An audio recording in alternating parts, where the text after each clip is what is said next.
Assalamualaikum warahmatullahi wabarakatuh. Sampurasun. Selamat datang, selamat bertemu dengan saya Jajang Kostaman.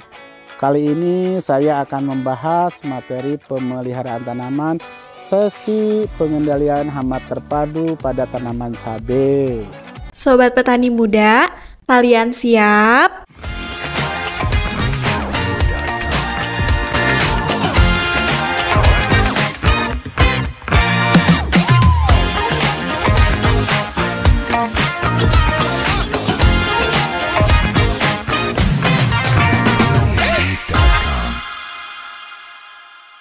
Setelah menyimak materi ini, teman-teman, sobat-sobat petani muda memahami teknik pengendalian hama terpadu pada tanaman cabai yang meliputi pengertian hama, penyakit, musuh alami, teknik pengamatan, dan pengendalian organisme pengganggu tanaman cabai.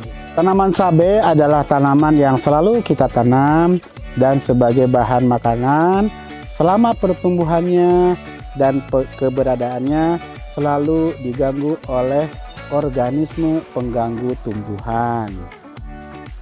Organisme pengganggu tumbuhan adalah hewan atau tumbuhan baik berukuran mikro ataupun berukuran makro yang mengganggu, menghambat, bahkan mematikan tanaman yang kita budidayakan. Hasil tanaman menjadi terganggu baik kualitas maupun kuantitasnya dan pada akhirnya merugikan produsen dan konsumen. Terdapat 3 jenis organisme pengganggu tumbuhan ataupun pengganggu tanaman pada tanaman cabai, yaitu ada hama, ada penyakit, dan ada gulma. Apa itu hama, teman-teman? Hama adalah semua organisme, terutama makroorganisme yang dalam aktivitas hidupnya selalu merusak hasil tanaman atau bagian-bagian tertentu dari tanaman dan menurunkan kualitas dan kuantitas tanaman, terutama hasil, sehingga menimbulkan kerugian ekonomis bagi yang mengusahakannya.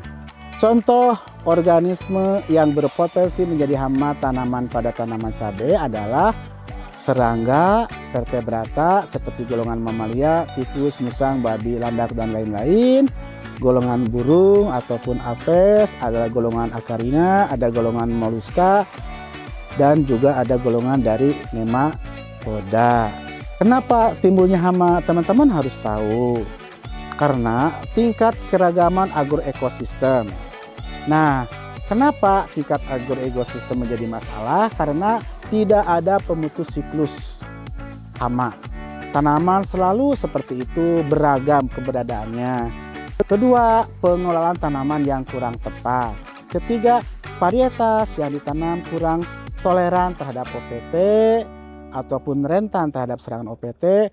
Keragaman aneka ragam hayati di lingkungan itu.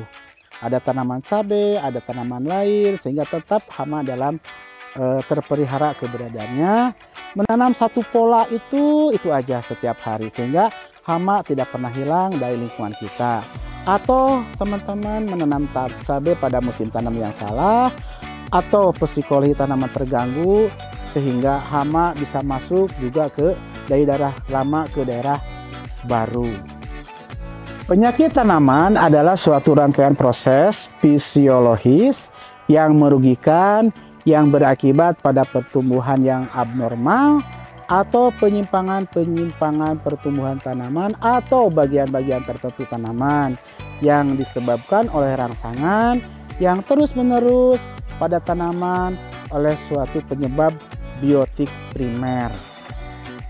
Hal ini ditunjukkan oleh aktivitas sel sakit dan dinyatakan dalam keadaan morfologis dan histologis yang disebut gejala.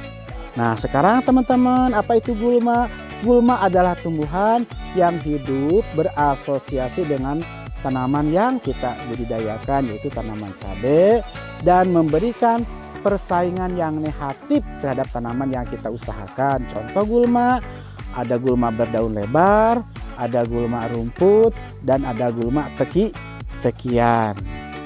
Keberadaan gulma di lahan pertanian kita menyebabkan tanaman pokok terganggu pertumbuhannya dan perkembangannya. Hal ini disebabkan karena gulma sebagai pesaing unsur hara, pesaing tempat, pesaing sinar matahari, pesaing karbon, oksigen sebagai bahan fotosintesa, dan sebagai tempat inang OPT dan mengeluarkan zat alelofan. Karena keberadaan OPT ini mengganggu pertumbuhan tanaman, perkembangan tanaman, maka harus dikendalikan agar keberadaannya tidak mengganggu tanaman yang kita usahakan. Teknik pengendalian OPT adalah dengan sistem pengendalian hama terpadu PHT yang memiliki prinsip. Apa prinsip pertama? Pengamatan mingguan. Nanti saya akan mempraktekkan bagaimana pengamatan dilakukan. Kedua, pendayagunaan musuh alami. Dan ketiga, penggunaan pestisida yang bijaksana. Itulah prinsip PHT yang harus kita pegang selama kita membudidayakan tanaman. Apa itu PHT, teman-teman? PHT adalah suatu cara pendekatan ataupun cara berpikir ataupun falsafah pengendalian OPT yang didasarkan pada pertimbangan ekologi, efisiensi ekonomi, dan dalam rangka pengelolaan agroekosistem yang bertanggung jawab. Itu pendapat Tuntung tahun 1993. Apa sasaran PHT? Tentu sasarannya adalah hasil panen yang tinggi, berkualitas, dan stabil. Keuntungan yang diperoleh petani meningkat, mengurangi ketergantungan petani terhadap pestisida, gangguan OPT tetap berada pada tingkat yang tidak merugikan, keamanan lingkungan terjamin. Dalam melaksanakan visi PHT, kita harus mengenal terlebih dahulu jenis-jenis hama yang menyerang tanaman cabai. Nah, teman-teman, jenis-jenis hama cabai itu apa saja? Salah satunya adalah ada istilah ulat tanah, atau nama kerennya, nama latinnya adalah Agrotis ypsilon. Ada juga anjing tanah, gaang kalau bahasa Sunda mah ya. Ada juga uret, ada juga ulat bawang, ada juga ulat gerayak, kutu daun persik, dan trip. Apa sekarang penyakit, teman-teman? Ada layu fusarium, ada layu bakteri, ada virus kuning, ada bercak daun, ada busuk buah antraknos, dan keriting daun. Nah, sekarang golongan gulma apa saja yang menyerang tanaman, teman-teman? Dan gulma itu harus dikendalikan, yaitu dari golongan rumput, dari golongan teki, dan dari golongan berdaun lebar. Selain ketiga golongan OPT tadi, kita harus mengidentifikasi musuh alami, baik predator maupun parasitoid.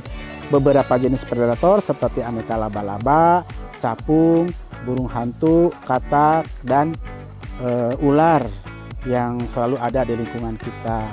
Baik, teman-teman, sebelum melaksanakan tindakan pengendalian OPT, terlebih dahulu teman-teman harus melaksanakan pengamatan agroekosistem. Apa itu pengamatan agroekosistem?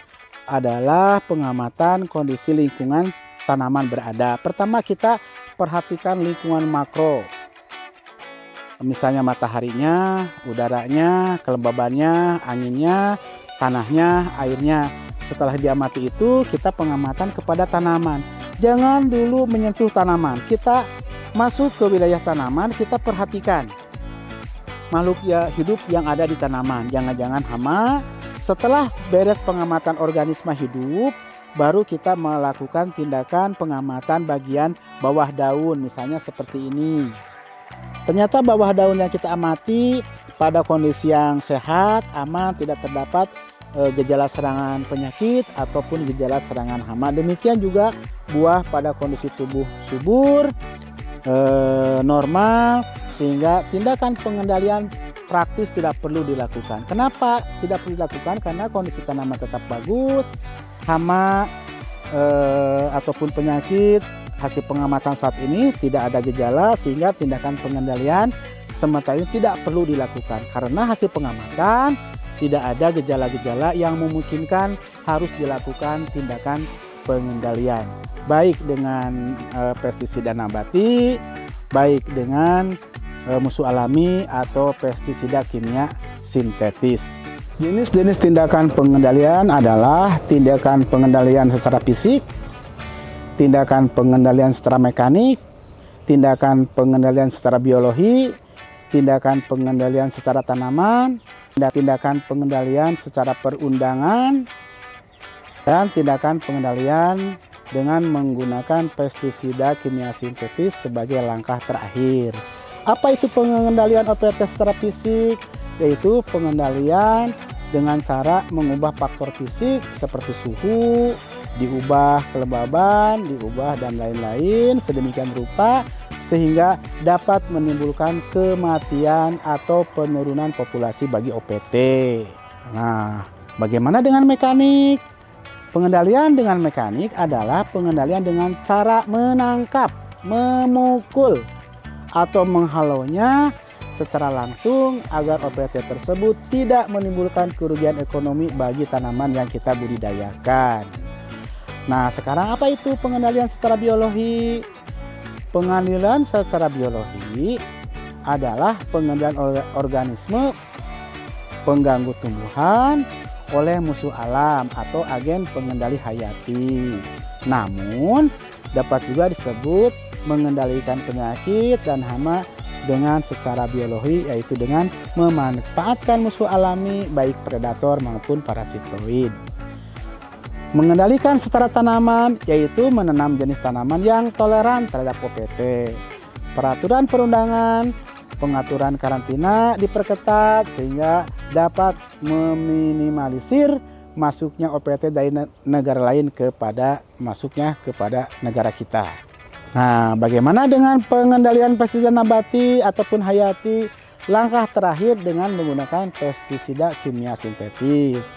Sementara itu yang bisa saya sampaikan teman-teman pada kesempatan kali ini, semoga materi yang simple ini, yang singkat ini dapat bermanfaat bagi teman-teman.